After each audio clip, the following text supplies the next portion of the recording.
Jorge Delgado Guzmán, guayaquileño, nace el 4 de julio de 1931. El Vicente Rocafuerte se convirtió en su academia de estudios. Contando con 15 años, se enrola en el Barcelona Sporting Club.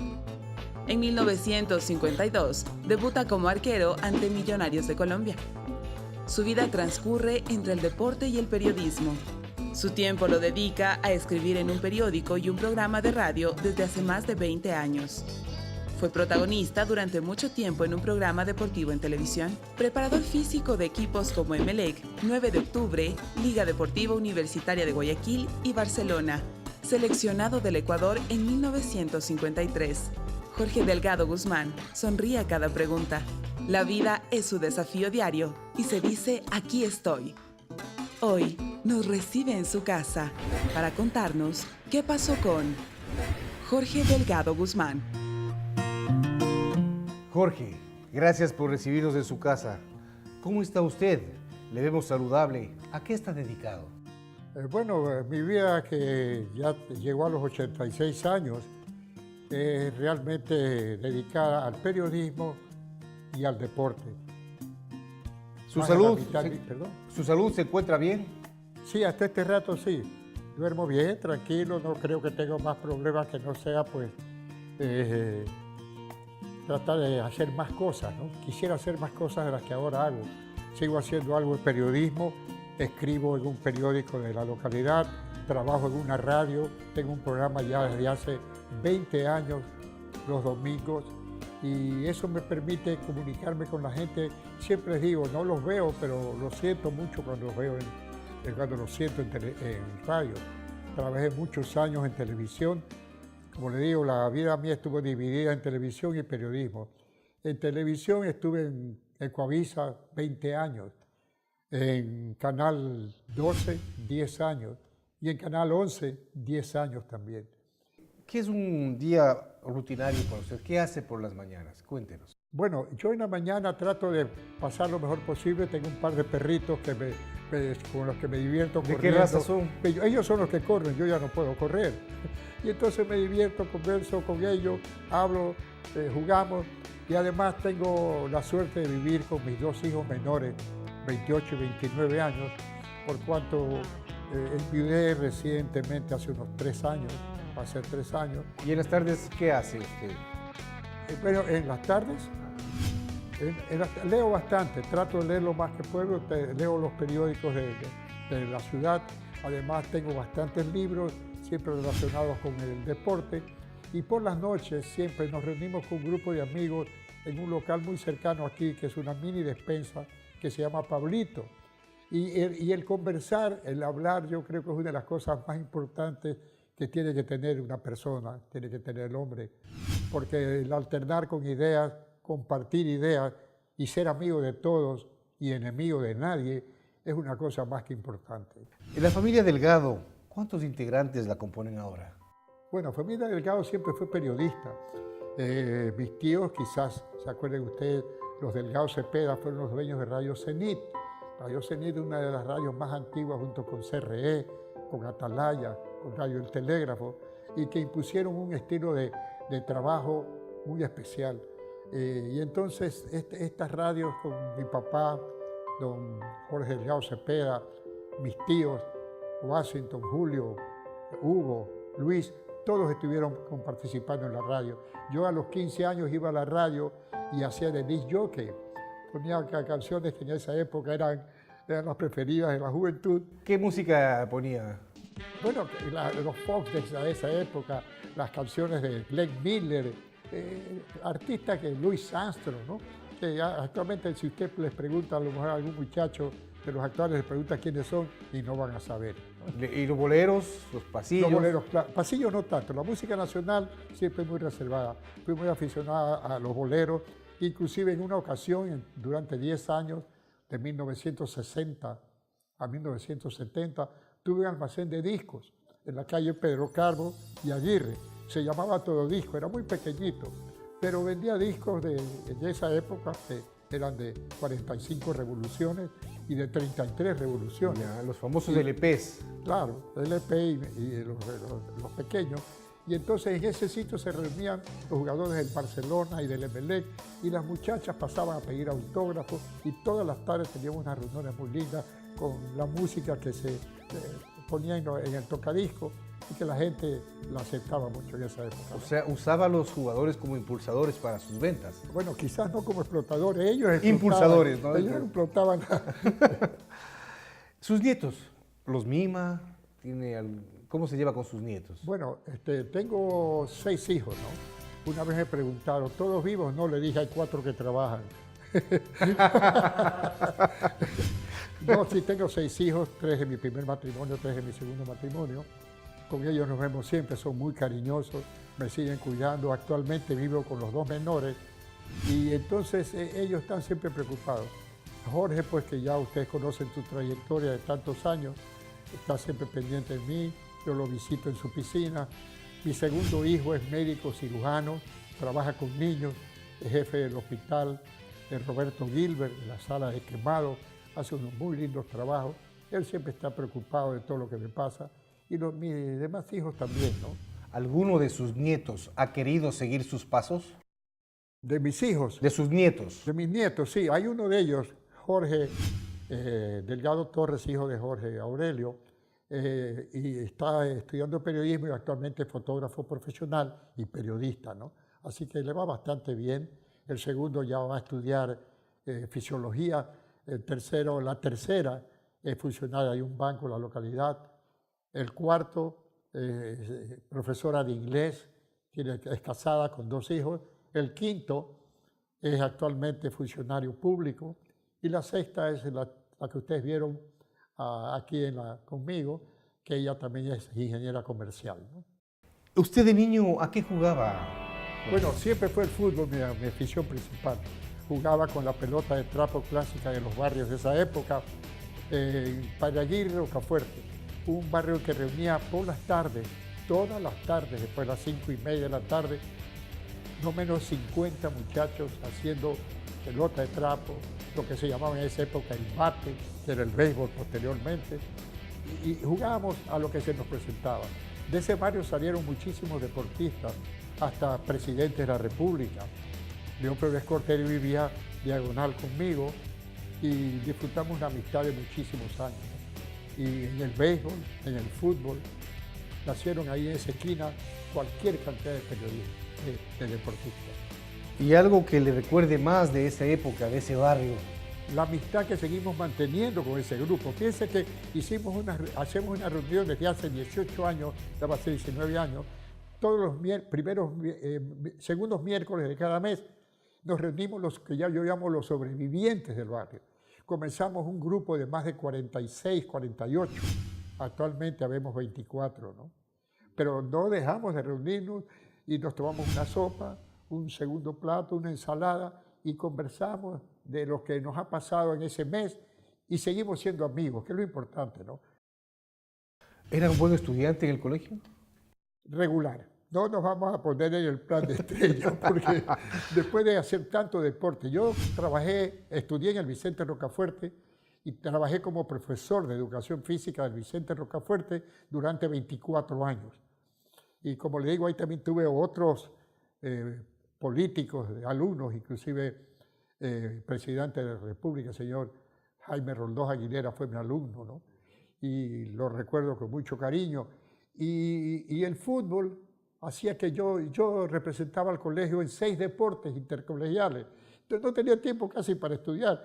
Ya los profesores veían y dicen, ¿cuánto quedaron en el último partido? Ganaron 2-0, tienes 20.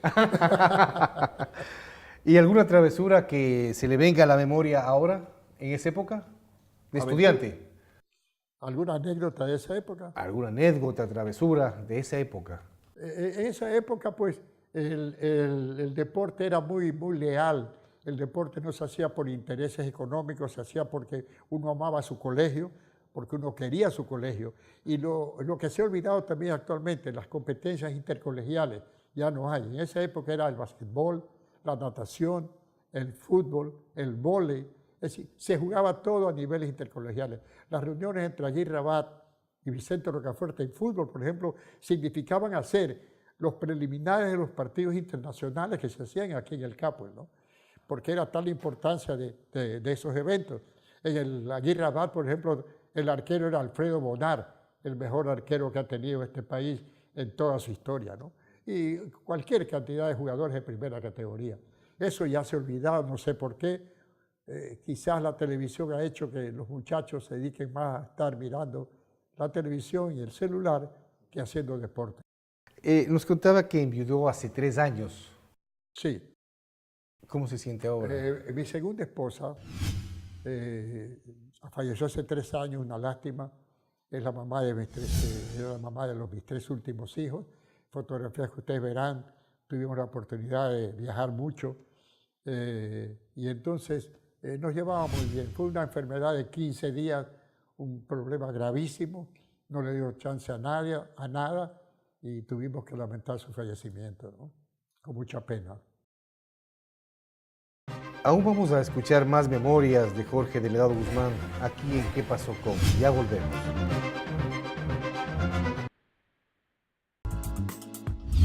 Estamos de vuelta aquí en ¿Qué pasó con? Jorge, su hijo homónimo suyo, Jorge Delgado Panchanas. En la participación olímpica de Múnich 72, en la cual obtuvo un 4º lugar, a pesar de la acción terrorista que se desarrolló, ¿usted estaba ahí? ¿Cómo la vivió? Lógicamente la emoción de tener a un hijo en una final olímpica, hemos tenido muy pocos padres de familia aquí en este país. Entonces, cuando Jorge llegó a esta final, terminó en 4º lugar, que para mí era un triunfo tremendo. Fue un festejo muy grande, no solamente en ese momento en la Villa Olímpica. Y cuando llegó, la natación terminó un día y al día siguiente, esa madrugada, ya fue el ataque de los terroristas a la Villa Olímpica. Justamente planificábamos con Jorge ir a un museo, al Museo de Múnich. Nos gustaba mucho siempre visitar iglesias, museos. Y entonces fue terrible porque fue una cosa tan sangrienta, tan especial, que yo creo que no tiene parangón el haber hecho esa barbaridad que hicieron los terroristas en los Juegos de Múnich. Inclusive al día siguiente de este evento, de este suceso, se realizó en el Estadio Olímpico de Múnich una misa campal con asistencia de todos los deportistas que estaban en ese momento en la villa. Tuvimos ocasión de estar allí y dimos pues una oración en rememoria a los que desgraciadamente fallecieron, ¿no? Fue una desgracia, una cosa tremenda que ojalá nunca más se vuelva a repetir. Y la emoción que vivió ese 4º lugar de su hijo, ¿cómo fue el estar 4º lugar a nivel en una final olímpica? Bueno, ya habíamos esto preparado para la carrera de Jorge. No comenzó el 72, comenzó cuando él tenía 10 años de edad, 9 años de edad. Le enseñé a nadar. Y en Montreal 76, su 8º lugar en 200 metros mariposa.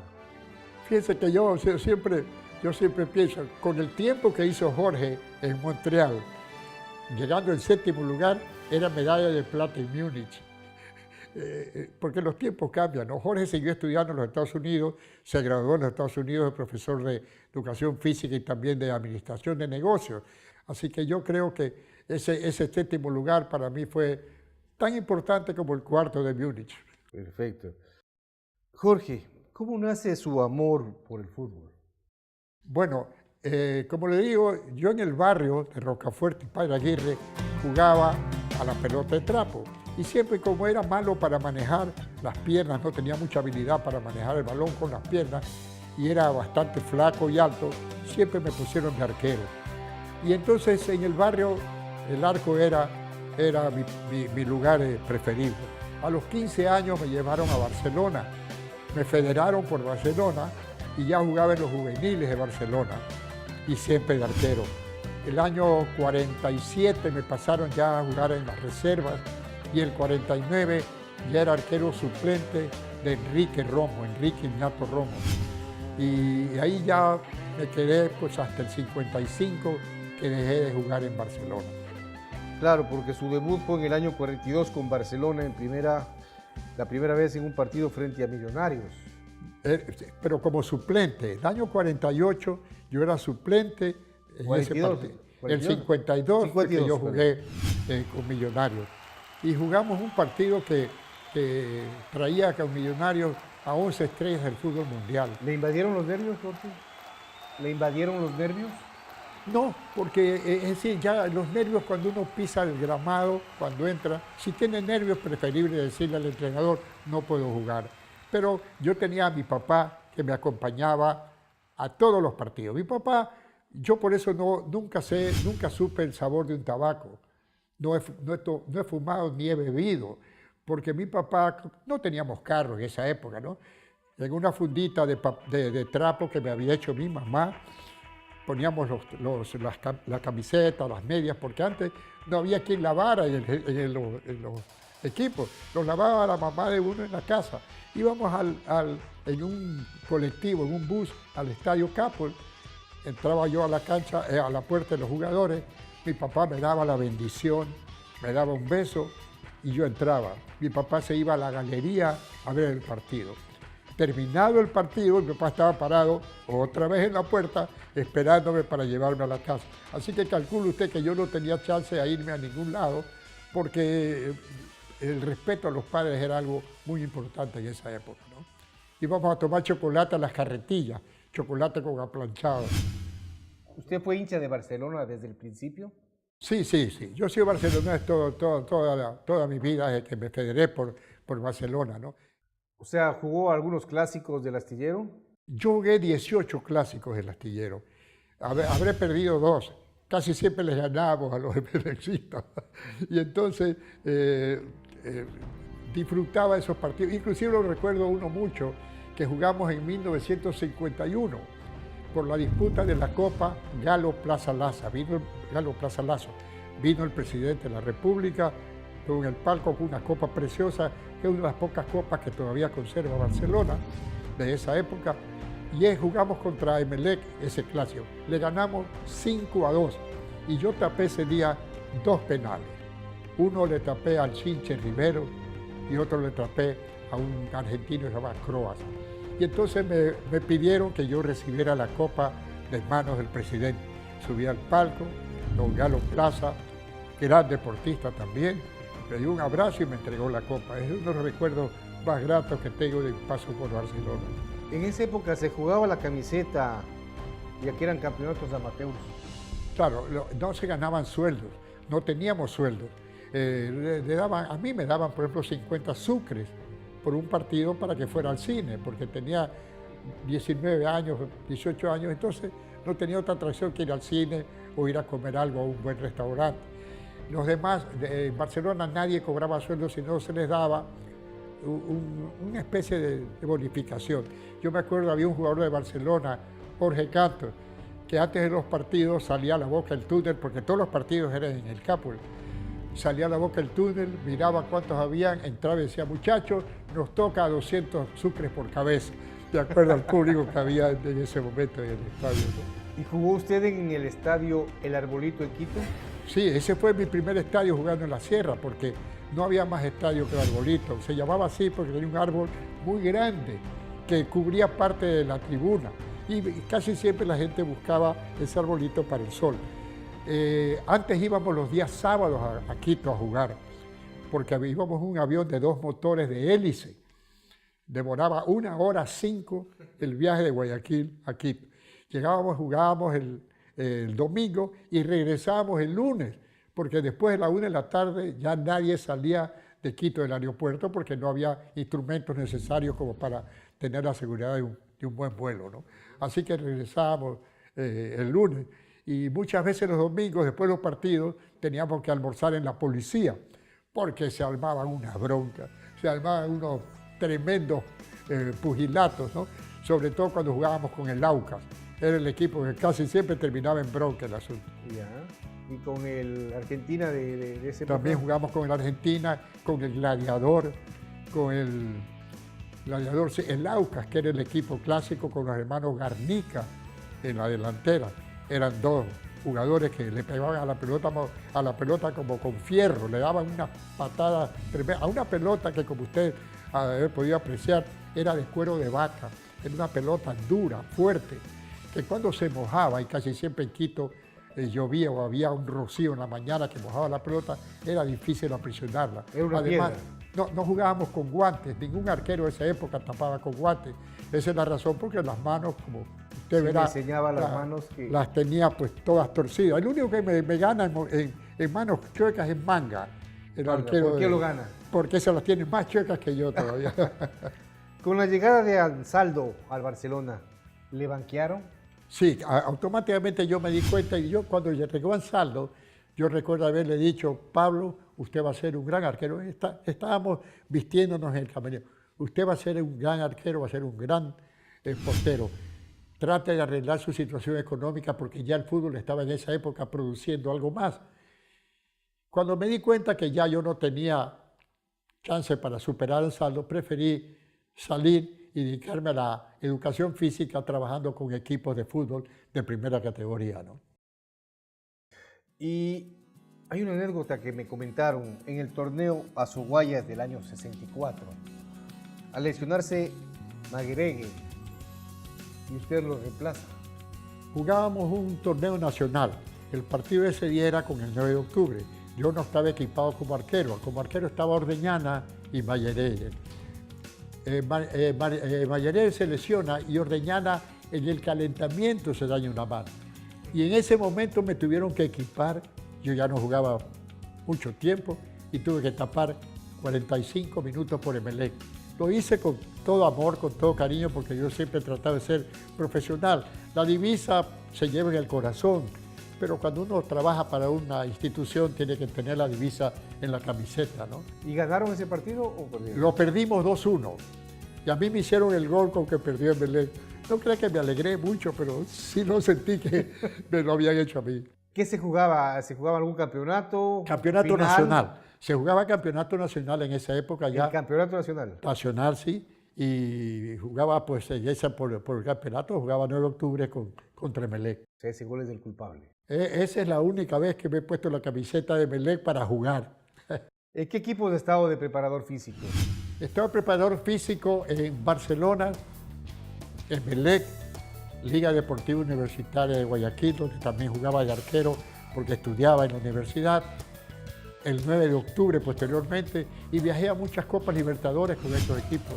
Como preparador físico estuve en Bolivia, Perú, Chile, Argentina, Uruguay, y siempre hicimos muy buenos trabajos, muy buenas performances.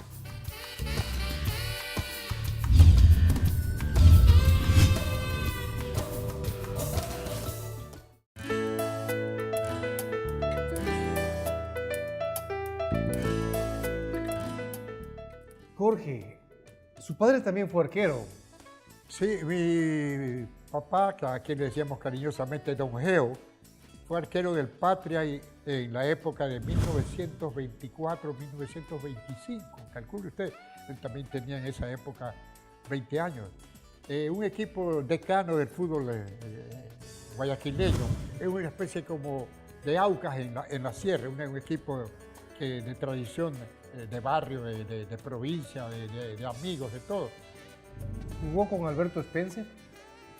Alberto Spencer en el año 49, o el 50 me parece, antes de irse a Montevideo, yo reforcé al Patria en un partido amistoso con Everett, justamente por la trayectoria que ya se iniciaba para Alberto. Y Alberto me hizo un gol de cabeza. Te lo recuerdo mucho porque no es que me lo dejé meter, pero que le haga un gol a uno, Alberto Spencer, ya era un honor. Así que yo creo que algo de complicidad hubo también de mi parte, ¿no? ¿Fueron amigos con él? Íntimos amigos, lo entrevisté y lo visité en muchos de los sitios donde él trabajaba, en Paraguay, en Chile, y cuando llegaba al Ecuador siempre me iba a buscar a mí, porque nos íbamos a tomar un café, a conversar, a comer, muy amigo de Jorge, gran admirador de Jorge Delgado Panchana. Íbamos a la piscina, él hacía ejercicio en la piscina, nadaba, porque sabía que necesitaba mantenerse en forma muchas veces para su condición de entrenador, que en esa época ya era entrenador, no era jugador. ¿Cómo nace el periodismo deportivo en usted? Ya le digo, mi familia toda mi familia fue periodista, toda mi familia. Entonces este asunto del periodismo nace cuando yo comienzo a trabajar en Ecoavisa y me doy cuenta que para ser profesional había que tener un título. Me matriculé en la Universidad Laica Vicente Rocafuerte a los 52 años de edad, cuando la profesora empezó a decir, a reconocer los que estaban en el aula y preguntaba fulano, tal, me tocó a mí. Lo confundían como profesor. Como profesor. Y entonces cuando usted dice, yo tengo 52 años de edad, soy el alumno más viejo que hay en la Universidad Laica Vicente Rocafuerte. Y me gradué de periodista profesional 4 años después. Y esto me ha servido mucho porque me han reconocido a niveles de trabajo el título, ¿no? Que es algo muy importante. Creo que debería ser una obligación. Entiendo que es así para poder trabajar en determinada actividad, tener por lo menos su título para indicar que hay conocimiento de lo que se va a hablar. ¿La radio o la televisión? Yo prefiero la televisión, o la prefería la televisión cuando todavía el aspecto físico me permitía estar en la televisión. Ahora último, cuando trataron de hacer un programa de televisión, me dijeron que hiciera una película de misterio, porque ya lucía como alguno de los fantasmas de alguna de las películas. Entonces, la radio me permite comunicarme con todos sin tener que verlos. Los quiero y los estimo muchísimo. Sé que todos están escuchando. Como le digo, ya va a ser 20 años que mantengo un programa en una radio, Super K800, que se llama Domingos de Siempre. Y lo heredé de este muchacho Rodríguez, que tenía por lema, el deporte también tiene corazón. Y ese es el lema que mantenemos aún en esa programación. ¿Ha vivido algún mundial de fútbol con la selección del Ecuador? Nunca fue un mundial de fútbol. Siempre lo transmitía aquí, lo ocultaba, pero nunca fue un mundial. Me parecía que lo veía mejor cuando le repetían las jugadas y a cada momento veíamos las acciones, pero nunca he ido, ¿no? Hay personas que dicen, yo fui a 5 mundiales o 4 mundiales. No, yo sí lo digo con todo porque nunca fui a un mundial, pero quizás comentaba de fútbol con mucha claridad porque lo había jugado. Y para saber de fútbol hay que haberlo jugado, ¿vale? A esta tercera edad, ¿cómo la siente? Bueno, yo la tercera edad no la tomo como una etapa, ¿no? La tomo como una continuidad de la vida. La vida se prolonga hasta cuando el dueño del Orfeón dice basta, ¿no? Yo pienso que morir es un anochecer sin aurora. El que muere no tiene ya una hora, pero tuvo el último anochecer de su vida. Y esto hace que yo no le tenga miedo a la muerte, porque sé que va a llegar, porque es inevitable, pero la sigo viviendo hasta que tenga la oportunidad de decir, bueno, ya me divertió bastante, ¿no? Porque la vida no es solamente diversión, la vida es trabajo para los demás. Y esto que estoy haciendo ahora, tanto en radio y en televisión, es compartir con todos los que me leen o con todos los que me escuchan, ¿no? Momentos que ha vivido el deporte. Siempre trato la amistad para mí es una cosa sumamente importante, ¿no? El conversar en las tertulias que tenemos donde Pablito, como ya les indicaba, bueno, son de todas las noches. Por ahí pasa un señor vendiendo morocho en una motocicleta y tiene un parlante que grita morocho, morocho. Yo me tomo 2 vasos todas las noches porque es una de las bebidas que me hacen dormir plácidamente. ¿Qué le falta por hacer, Jorge? Bueno, yo creo que me falta tanto, ¿no? Que no sé si tenga tiempo de hacerlo, ¿no? La vida nunca debe quedar para un hombre truncada porque ya llegué y ya no hago nada más. No, todos los días es un desafío. Diariamente es un nuevo desafío, un nuevo momento de decirle a la vida, aquí estoy. ¿Para qué me necesita? ¿Para qué me quiere? Tengo a mis hijos con los que disfruto tremendamente, con mis amigos, con las comunicaciones. Y entonces pienso que uno no debe decir, ya terminé. No. Estoy recién comenzando a vivir. Estamos comenzando. Gracias, Jorge. Gracias a ustedes, muy amables.